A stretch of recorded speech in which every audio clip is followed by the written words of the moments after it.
오늘 제가 설교 제목을 못 뽑았습니다. 설교 제목을 못 뽑았는데요. 그냥 하겠습니다. 해놓고 제가 설교 제목을 따로 만들도록 하겠습니다. 여러분, 이 설교가 갑작스럽게 나왔습니다. 원래 다른 것을 하려고 했는데요. 다른 거를 하려고 했는데 제가 모 성도님께서 제 아이디로, 제 이름으로 이상하게 글을 쓴 것을 보고 제가 설교를 갑자기 좀 바꿨습니다. 이것이 필요할 것 같아서. 회복교회, 자, 이제 채팅창 이제 얼릴게요. 얼리고 할게요. 제가 집중이 안 돼서요. 아시겠지만 회복교회 카페에 지금 그 임종호 무슨 시에 대한 글을 제가 제 이름으로 누군가가 욕을 막 하면서 써놨다. 그래서 마치 그것을 제가 쓴 것처럼 이렇게 하는데 우리 회복교 오프라인 성도님들은 다 아십니다. 누가 그 글을 썼는지. 회복교에서 한 두 달인가 나오셨었죠. 직접 오셔서 늘 묵주 보여주면서 4대 바벨론 얘기했던 그분입니다. 그분이 얘기를 하신 건데요. 다른 사람들은 모르죠. 그냥 제가 쓴 줄 알죠. 그래서 다소 좀 억울한 그런 일을 좀 당했습니다. 근데 여러분, 실은 그동안 회복교회가 당해온 것 중에, 그리고 제가 당한 것 중에요. 지금 이번 일 같은 경우는 그렇게 큰 문제도 아닙니다. 얼마 전인가요? 한 두 달 된 것 같은데요. 아침에 교회에서 기도를 하고 있을 때였습니다. 전화가 왔습니다. 미국에서 전화가 왔더라고요. 해외에서. 받았더니 전혀 모르는 사람입니다. 처음 듣는 사람인데 저보고 마치 저를 잘 아는 것처럼 얘기하면서 이렇게 단도직입적으로 물어보더라고요.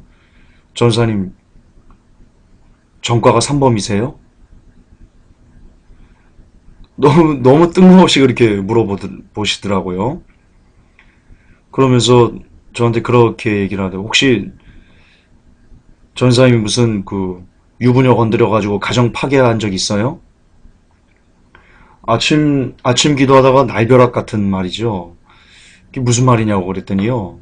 저는 처음 저랑 전혀 일면식도 없는 사람한테 그런 얘기를 들었는데요. 자기가 아는 목사님이 국정원에서 연이 있는데 제 설교를 그 목사님한테 줬답니다. 그랬더니 그 목사님이 제 설교가 마음에 안 드셨나 봅니다. 그래서 국정원에 얘기를 했다. 뭐 그분 말로는 그렇습니다. 그랬더니 국정원에서 제 뒷조사를 했더니 제가 전과가 3범이고 가정 파괴범이고 그랬다라고 하면서 이게 사실이냐고 이렇게 따져 묻는 전화가 왔었습니다. 너무 황당해서 뭐라고 말할 말이 없더라고요, 여러분. 제가 전과가 3범이고 가정 파괴범이면 교회가 나만 알겠습니까? 오프라인 누구나 다 알 수 있도록 지도랑 다 올려놨는데 목회가 되겠습니까? 예배 드릴 때 그 파괴된 가정에서 와서 제 머리끄댕이를 쥐어잡겠죠. 그 외에도 지난 2년 동안 정말 참담하다 싶을 정도의 많은 유언비어를 제가 들어왔고 회복교회가 또 들어왔습니다. 그중엔 또 이런 경우도 있었죠. 회복교회에서 같이 일하다가 마지막 외침을 만들 때 500만 원을 헌금하신 성도님이 계십니다. 근데 그분이 특별히 왜 그런지는 잘 모르겠는데요. 저 회복교회가 싫어졌습니다. 그분이. 그러니까 다시 내가 교회 같지도 않은 곳에 헌금을 했다. 500만 원 돌려줘라. 안 주면 고소하겠다. 이런 일도 있었고요. 참 제 마음을 많이 좀 아프게 하는 일들이 지난 2년 동안 참 많았습니다. 개인적으로 다른 분들에게 이렇게 가까운 지인들에게 특별한 얘기를 안 했는데요. 그러나 진짜 제가 제 성격상 이렇게 불같은 성격상 미치지 않은 것이 이상할 정도로 많은 곤란들이 그리고 유언비어들이 제게는 많았습니다. 이것을 여러분에게 말씀드리면서 뭐 동정심을 얻으려고 말씀드리는 게 아니고요. 제가 말하고자 하는 요는 이겁니다. 이것이 과연 저 혼자만의 그런 삶이었을까요? 저 혼자만 이렇게 다른 사람들한테 유언비어를 먹고 욕을 얻어먹고 그랬을까요? 여러분들은 안 그러셨어요? 예, 여러분들도 각자의 삶에 억울함이 있을 겁니다. 때론 남편한테, 때론 아내한테, 때론 자녀들한테, 때론 부모님에게 여러분의 마음과 생각과는 정반대의 현상들이 나타나면서 그분들로 하여금 이유를 알 수 없는 그런 욕을 먹을 때도 있었을 거고요. 그런 억울함들이 여러분 각자의 삶 속에 많이 있었을 겁니다. 그런 힘겨운 삶들이, 그런 상황들이 여러분 각자의 삶 속에 있었을 겁니다. 그것이 어떤 모양인지는 제가 모르겠습니다. 그러나 그때그때마다, 삶의 순간순간마다 여러분들은 힘겨웠을 것이고, 어려웠을 것이고, 아팠을 것이고, 눈물을 흘렸을 것이고, 그런 일들이 있었겠죠. 그렇게 오해받고, 남을 오해하기도 하고, 남을 미워하기도 하고, 남을 싫어하기도 하고, 남을 비판하기도 하고, 뜻모를 비판과 정죄함을 받기도 하고, 그렇게 이리 치고 저리 치고, 또 혹은 내가 다른 사람을 이리 치고 저리 치고, 그렇게 이 모양 저 모양으로 얽혀서 이리 터지고 저리 터지고 했던, 그렇게 살아오셨을 겁니다. 그런데 그게 우리의 삶인 걸 어떻게 합니까? 그게 삶입니다. 그게 이 땅을 살아가는 모든 사람들이 사는 삶의 모습입니다. 거기서 자유로운 사람은요, 한 명도 없을 겁니다. 그렇기 때문에 이 유언비어를 이제 그만들어야 되겠지? 라고 생각하는 것은 있을 수 없는 일입니다. 의미를 알 수 없는, 뜻을 알 수 없는 어떤 욕을 그만 먹어야지 라고 기대하는 것은요, 역시 있을 수 없는 일입니다. 그러려면 세상을 떠나야 됩니다. 죽는 수밖에는 방법이 없습니다. 그렇기 때문에 중요한 것은 이겁니다. 제가 많이 했던 설교 같은데요. 그런 인생이 우리에게 닥쳤을 때 우리의 반응이 중요합니다. 여러분의 반응이 중요합니다. 정말 이유를 알 수 없고, 뜻도 알 수 없고, 원인도 알 수 없고, 정말로 억울하고, 힘겹고, 막 미칠 것 같은 그런 삶 속에서 과연 우리가 어떻게 반응하는지, 여러분이 어떻게 반응하는지, 그것이 바로 여러분 믿음입니다. 그래도 반복하지만 누구에게나 이런 미칠 것 같은 삶이 들이닥칩니다. 이런 억울함이 누구에게나 들이닥칩니다. 어떤 모양이더라도 들이닥칩니다. 그러나 그런 정말 미쳐버릴 것 같은 삶이 여러분에게 맞닥뜨렸을 때 그것을 어떻게 대응하는지, 어떻게 반응하는지, 그 반응을 통해서 우리는 좋은 열매 혹은 나쁜 열매를 스스로 점검할 수 있는, 판단할 수 있는 그 기준이 우리에게 주어질 것입니다. 여러분, 다윗을 볼까요? 다윗이 사울에게 나쁘게 한 게 뭐가 있습니까? 이스라엘 백성들이 골리앗에게 벌벌 떨고 있었습니다. 사울도 벌벌 떨고 있었습니다. 그때 사울의 마음에는 뭐만 있었겠어요? 누구라도 나가서 저 골리앗을 좀 두드러 패서 죽였으면 좋겠다 라는 것이 사울의 마음속에 가지고 있던 어떤 소망이었을 겁니다. 소원이었을 겁니다. 그런데 다윗이 사울의 그 소망을 풀어줬습니다. 원수를 갚아줬습니다. 다윗이 사울에게 돈을 달라고 했습니까? 사울의 생명을 해하려고 했습니까? 뭘 했습니까? 사울에게. 다윗이 사울에게 해준 것이라고서는요, 원수 갚아준 것, 원수 풀어준 것, 지극히 좋은 것을 사울에게 해줬습니다. 그런데 사울은 다윗에게 어떻게 했습니까? 그 원수를요, 정말 물에 빠진 사람을 건져냈더니요, 보따리까지 내놓으라는 그런 안타까운 일을 사울은 다윗에게 저질렀습니다. 그런데 여러분 아시듯이 동굴에서요. 그런 다윗이 억울하잖아요. 사울에게 그런 이유를 알 수 없는, 정말 생각해도 두고도 사울이 미울 것 같은 그런, 다윗의 입장에서는 그렇지 않습니까? 근데 동굴에서 얼마든지 다윗이 사울을 죽이서 그 원수를 갚을 수 있었음에도 불구하고 다윗의 반응이 어땠습니까? 예, 다윗의 반응이 사울을 죽이거나 원수를 갚거나 그 사울이라는 사람에게 원통함을 풀지 않았습니다. 예, 다윗은요, 오히려 자기의 원수를 그 사람의 그 원수에게 집중하지 않고요, 관심을 하나님에게 집중했습니다.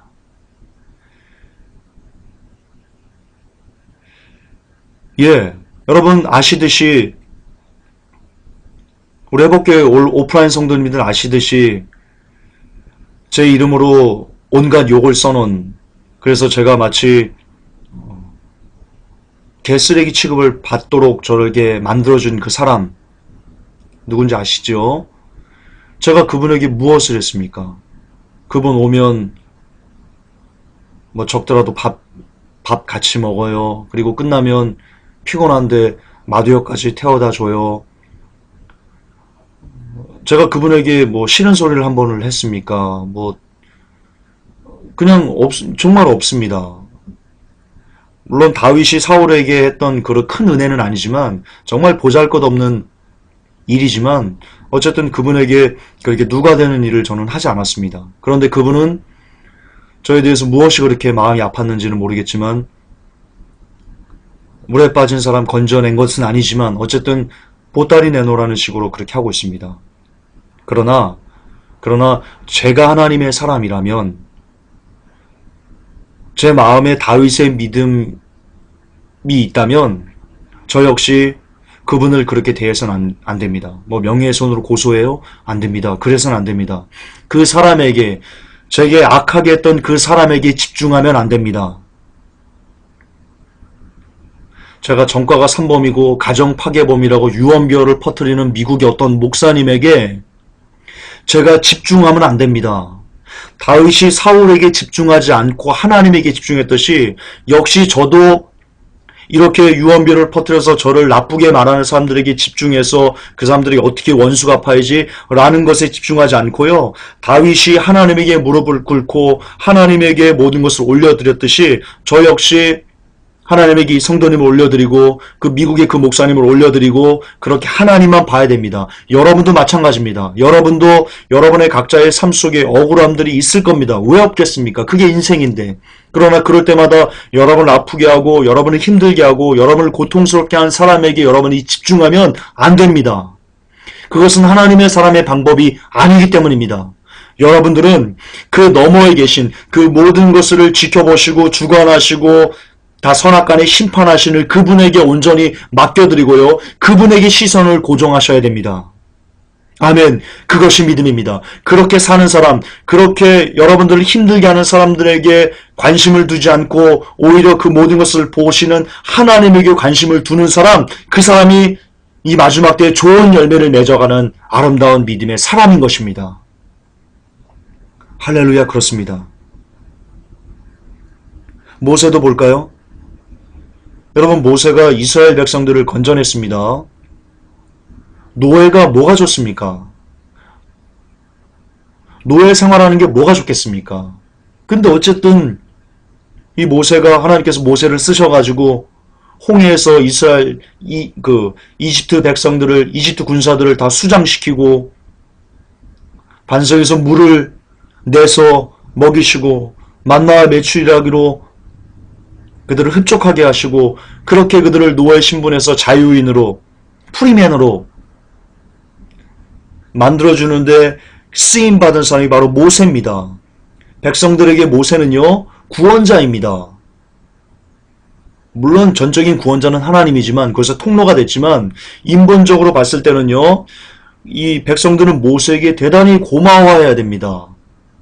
큰 은혜를 모세에게 받았습니다. 그렇잖아요. 그런데 순간순간마다 백성들이 모세를 돌로 쳐서 죽이려고 했습니다. 그때 모세가 어떻게 반응했습니까? 우리 모세 할아버지가 어떻게 반응했습니까? 그 사람들에게 원통함을 풀었습니까? 그 사람들에게 집중했습니까? 아닙니다. 성경에 보세요. 모세가 엎드렸더라. 모세가 엎드렸더라. 모세가 엎드렸더라. 계속해서 억울함을 그들에게 풀지 않고요. 그들에게 집중하지 않고요. 시선을 하나님에게 돌렸습니다. 우리도 마찬가지입니다. 우리도 모세처럼 우리를 아프게 하고 힘들게 하고 억울하게 하는 사람들에게 집중하지 않고요. 거듭 반복하지만 그 모든 것을 지켜보시는 하나님에게 우리의 관심을 고정시켜야 됩니다. 우리의 반응이 그렇게 나와야만 합니다. 그것이 마지막 때 열매 맺어가는 거듭난 자가 살아가는 삶의 모습일 겁니다. 그렇다고 지금 김준선 너 100% 거듭났어? 아닙니다. 여러분들은 거듭났습니까? 아닙니다. 우리는 여전히 거듭나는 중에 있다고 저는 믿습니다. 바울과 신라 보십시오. 옥에 갇혔습니다. 복음을 전하다 옥에 갇혔습니다. 얼마든지 불평할 수 있는 그런 상황일런지도 모릅니다. 그러나 그들이 옥에 갇혀서 찬양을 했습니다. 우리의 구세주 예수님 어떻게 반응하셨습니까? 십자가 지시기 전에 얼마나 많은 유언비어가 예수님에게 쏟아졌습니까? 성전을 무너뜨리고 3일 만에 짓는 자여부터 해가지고 되도 안 되는, 심지어 얼마나 되도 안 되는 말을 했으면 서로 그 말하는 것이 서로 일치하지 않았다 라고 성경은 기록하고 있습니다. 무슨 말이냐? 그 안에서, 재판석 안에서 자, 예수님이 이랬습니다. 예수라는 사람이 이렇게 얘기했습니다 라고 예수님을 달아매기 위해서, 죽이기 위해서 왔던 어떤 증거가, 그 증거가 그 재판석 안에서 서로 일치하지 않았습니다. 왜? 유언비어니까요.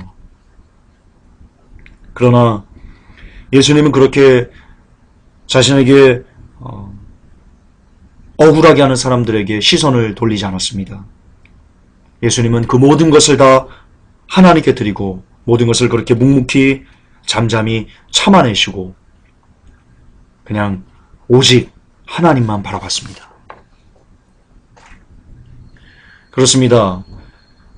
우리가 성경에서 보는 이 믿음의 사람들의 이 반응, 다윗, 모세, 그리고 바울과 실라, 우리 예수님, 이런 분들의 반응이 바로 하나님께서 이 시대에 우리에게 요구하시는 열매입니다. 좋은 열매 맺지 아니하는 나무마다 지켜 불에 던져진다고 했죠. 그 말은 바꿔내면 좋은 열매를 우리가 맺을 수만 있으면 하나님의 나라에 들어갈 수 있다는 뜻입니다. 여러분, 좋은 열매, 나쁜 열매, 추상적인 개념 아닙니다. 좋은 열매는요, 거듭 반복하지만 여러분들을 힘들게 하고, 여러분을 아프게 하고, 여러분을 억울하게 하고 하는 여러 가지 환경들, 그리고 사람들,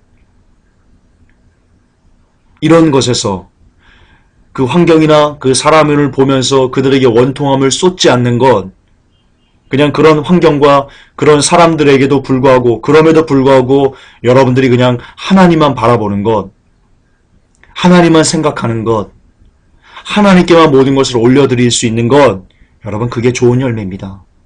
그러나 반대로 여러분들을 억울하게 하는 환경에 분통을 터뜨리고 원망을 터뜨리고 사람들에게 분통을 터뜨리고 원망을 터뜨리고, 내 남편은 왜 그래? 내 아내는 왜 그래? 내 자녀들은 왜 그래? 내 부모님은 왜 그래? 왜 이렇게 지질이 가난해서 내가 이거밖에 못하게 됐어? 라고 하면서 그 상대방에게 혹은 그 환경의 원통과 불만을 토해내는 것, 그것이 나쁜 열매입니다. 아름답지 못한 열매입니다. 좋은 열매는 그런 각자의 삶의 어려움들에 반응하지 않고 그 모든 것을 그대로 다 하나님에게 올려드리고 아멘으로 받을 수 있는 것. 하나님이 보고 계시다. 참새 한 마리 땅에 떨어지는 것도 하나님의 허락이 없이는 안 된다고 그랬는데, 지금 내게 일어나는 이 모든 일들을 하나님이 보고 계시지, 하나님이 듣고 계시지, 하나님이 감찰하고 계시지, 그러면 하나님께서 피할 길을 주시겠지. 내게 일어나는 모든 일들이 하나님의 손아귀 안에 있는 거지. 라는 믿음. 그래서 그 믿음 때문에 상대방이 원통함을 품지 않는 것, 이런 환경에 억울함을 표하지 않는 것, 그러면서 하나님이 주시는 그 쉼으로 쉴 수 있는 것. 여러분, 예수님께서 제자들과 배를 타고 가버나움으로 넘어가실 때 유라굴라 강풍이 몰아닥쳤습니다.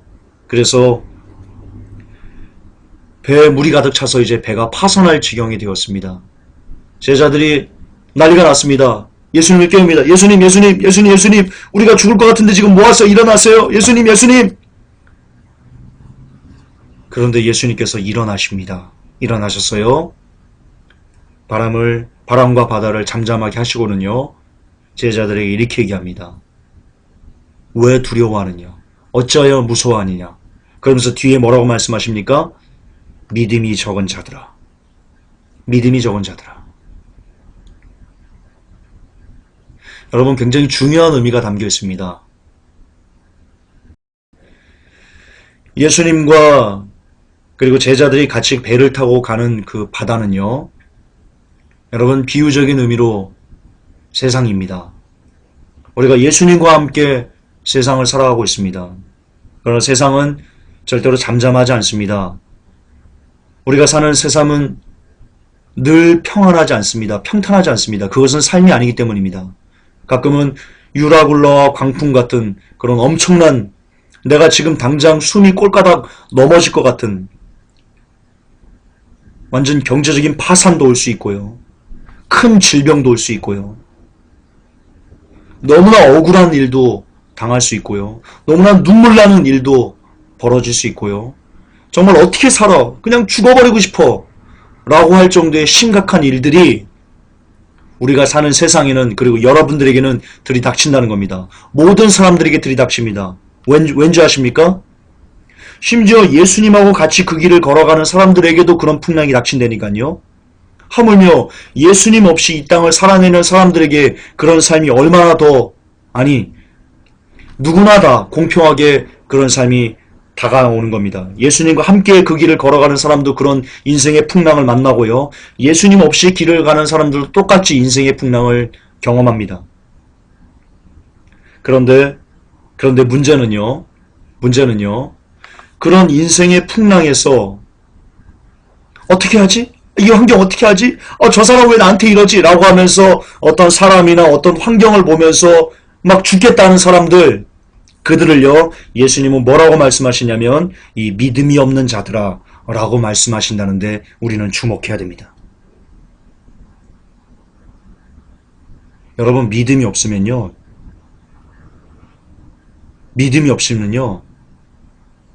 절대로 결단코 하나님을 기쁘게 할 수 없다라고 성경은 기록하고 있습니다.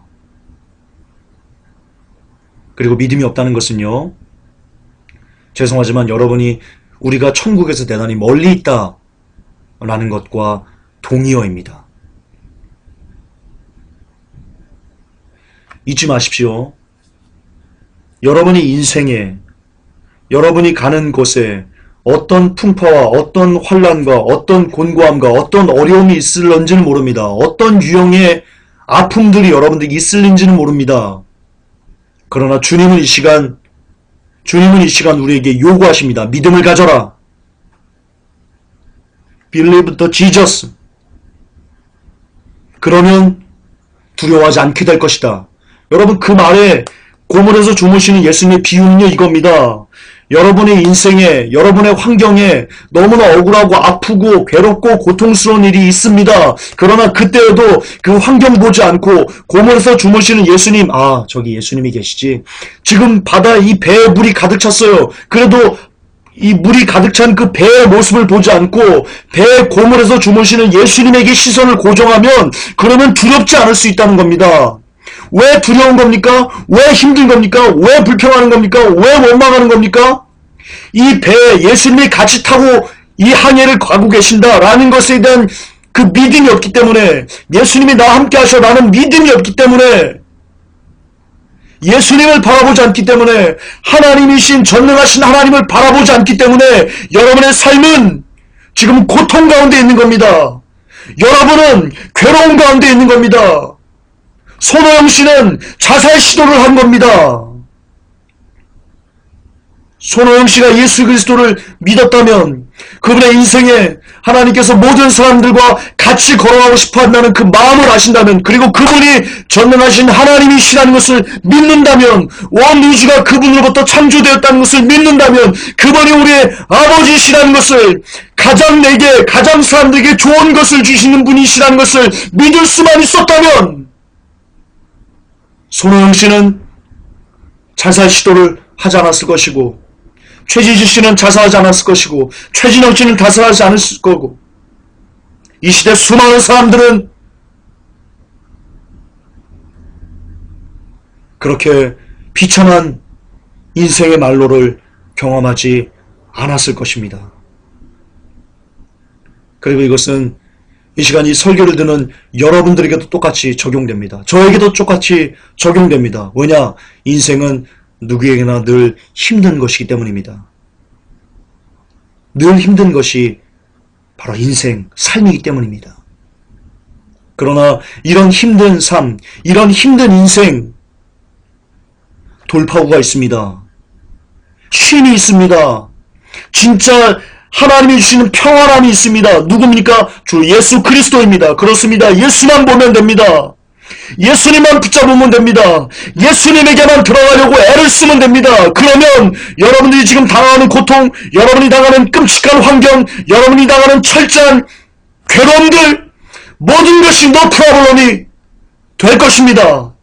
지금 여러분의 인생에 여전히 괴롭고, 여전히 불평이 있고, 여전히 불만이 있고, 여전히 고통스럽고, 여전히 하나님이 안 계신 것 같처럼 여러분의 삶이 어려운 그 이유는 실질적으로 여러분의 환경이 그렇게 만드는 것이 아니고, 물질이 없기 때문도 아니고, 질병이 있기 때문도 아니고, 그 어떤 것도 아니고, 여러분들이 주 예수 그리스도를 바라보지 않기 때문입니다. 아멘. 그렇습니다. 오직 그것 하나 때문에 여러분의 삶은 지금 대단히 고통 가운데 놓여있는 것입니다.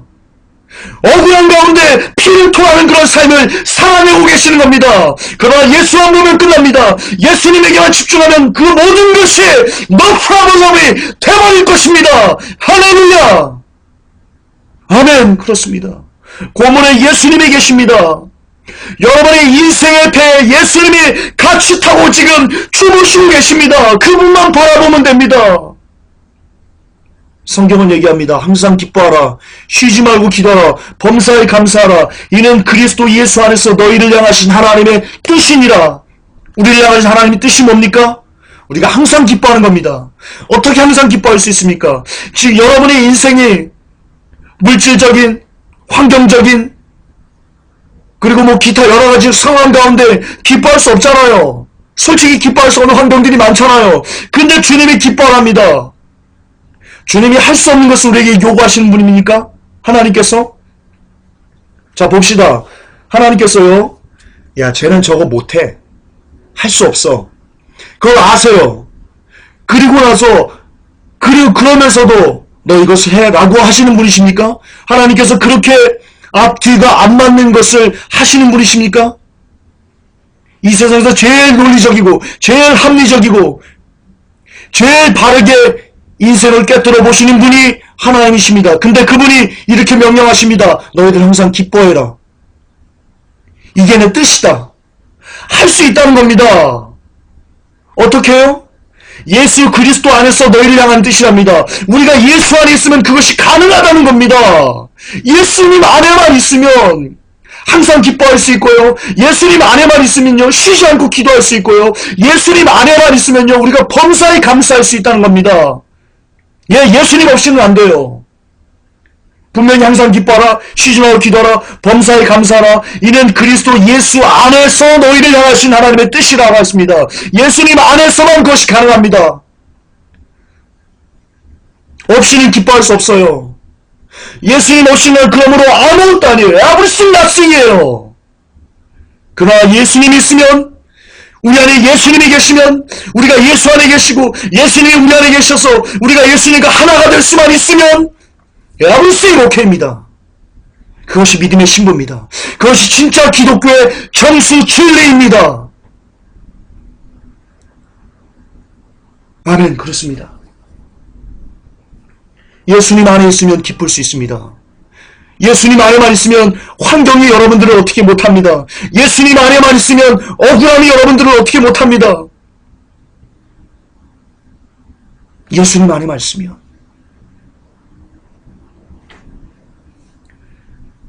결론입니다. 여러분의 인생 어렵죠? 힘겹죠? 고통스럽죠? 억울한 일도 많죠? 그러나 죄송하지만 억울한 환경이 여러분들을 어렵게 하는 것이 아닙니다. 괴로운 어떤 삶의 모습이 여러분들을 괴롭게 하는 게 아닙니다. 여러분 착각하시면 안 됩니다. 여러분이 그것 때문에 괴로운 게 아닙니다. 여러분은 그것 때문에 힘든 게 아닙니다. 여러분은 남편 때문에, 술주정뱅이 남편 때문에 여러분이 힘든 게 아닙니다. 맨날 공부 안 하고 밖에 나가서 뻔도 불고 마약하는 어떤 자녀들 때문에 여러분이 힘든 게 아닙니다. 맨날 카바로로 전전하는 어떤 아내 때문에 남편 여러분들이 힘든 게 아닙니다. 부모님이 지질이 가난해가지고 여러분의 삶이 지금 힘든 게 아닙니다. 누군가 여러분들을 해코지해가지고 다른 사람들이 여러분을 억울하게 해가지고 여러분이 힘든 게 아닙니다. 우리가 힘든, 여러분이 힘든 단 하나의 이유는 여러분들이 진짜 예수 그리스도를 바라보지 않기 때문입니다. 하나는 오직 그것 하나 때문에 여러분은 지금 힘겨운 겁니다. 따라서 여러분의 환경이 어떤지는 모릅니다. 여러분의 삶의 모습이 어떤지는 모릅니다. 그러나 그런 모든 것을 기도하고 예수님만 볼 수 있으면, 예수님에게만 집중할 수 있으면, 그러면 여러분은, 행복은 여러분의 것입니다. 할렐루야. 그렇습니다. 이것이 진짜 삶입니다. 이것이 진짜 행복입니다. 예수님 안에서 누리는 행복, 예수님 안에서 누리는 모든 것은요, 그러므로 환난도 기쁨이 됩니다. 그렇기 때문에 바울과 실라가 전도하다가 옥에 갇혀도 기쁨으로 찬송과 기도를 할 수 있던 그 힘이 왜 주어진 겁니까? 그들이 예수님 안에 있었기 때문에, 예수님 안에 있었기 때문에, in Jesus, 예수님 안에 있었기 때문에 그들은 환경이 아무리 어려운 환경도 그들은 어떻게 할 수 없는, 세상이 감당할 수 없는 사람들이 되었던 것입니다. 그러므로 이제부터 하나님에게 이렇게 기도하십시오. 하나님, 내가 돈이 없습니다. 주님, 내 남편이, 내 아내가, 여러분 이렇게 바라보는 것에서 관심을 돌려서 내가 더욱더 주님을 보게 하십시오. 내가 더욱더 주님을 믿게 하십시오. 내 인생에 오직 더욱더 주님만 주인 삼아서 그분과 내가 더욱더 하나 되게 하십시오. 내 관심이 모든 오직 주님께만 있게 하십시오. 아멘. 라고 기도하시기 바랍니다. 그러면 번영신학이 아니고요, 진짜 여러분이 처한 모든 것이 변화될 줄을 저는 믿습니다. 그리고 그렇게 예수님만 더 가지려고 애를 쓰는 여러분들은 세상에 감당할 수 없는, 이 시대 진짜 좋은 열매 맺는 그런 크리스찬이 될 것입니다. 하나님, 이 세상에는 사람들이 많은 어려움 가운데 삽니다. 많은 고통 가운데 절망하면서 눈물을 흘리면서 그렇게 삶을 삽니다. 그리고 얘기합니다. 내가 지금 이렇게 힘든 것은 내게 돈이 없기 때문이야. 내가 취업을 못했기 때문이야. 내가 결혼하지 못했기 때문이야. 내 부모가 너무나 가난하기 때문이야. 라고 하면서 어떤 사람에게, 그리고 어떤 환경에 자신이 불안한 것을 전가시킵니다. 그러나 진짜 그가 불행할 그 이유는, 그가 진짜 힘든 단 하나의 이유는 그가 인생의 배에 예수님이 계시다는 것을 바라보지 못하기 때문입니다. 하나님, 이 시간 우리에게 은혜를 주시고 깨달음을 주셔서 이제는 제발 인생이 아닌 예수님만 보는 종과 그리고 회복교회 성도님들이 되게 하여 주시옵소서. 그래서 어떤 상황에도 분노하거나 절망하거나 낙망하거나 고통스러워한다는 그런 입술의 모든 불평과 원망들을 제하고 오직 성령 안에서 기뻐하고 희락하고 평강한 그런 이 땅을 천국 살아내는 그런 복된 영혼들 되게 하여 주시옵소서. 주 예수 그리스도 이름 받들어 감사하며 기도 올렸나이다. 아멘. 주기도문으로 예배를 마무리합시다. 하늘에 계신 우리 아버지여, 이름이 거룩히 여김을 받으시오며 나라의 임하옵시며 뜻이 하늘에서 이루어진 것 같이 땅에서도 이루어지리이다. 오늘날 우리에게 일용할 양식을 주옵시고 우리가 우리에게 죄 지은 자를 사하여 준 것 같이 우리의 죄를 사하여 주옵시고 우리를 시험에 들게 하지 마옵시며 다만 악에서 구하옵소서. 대개 나라와 권세와 영광이 우리 아버지께 영원히 있사옵나이다. 아멘. 주님 감사합니다.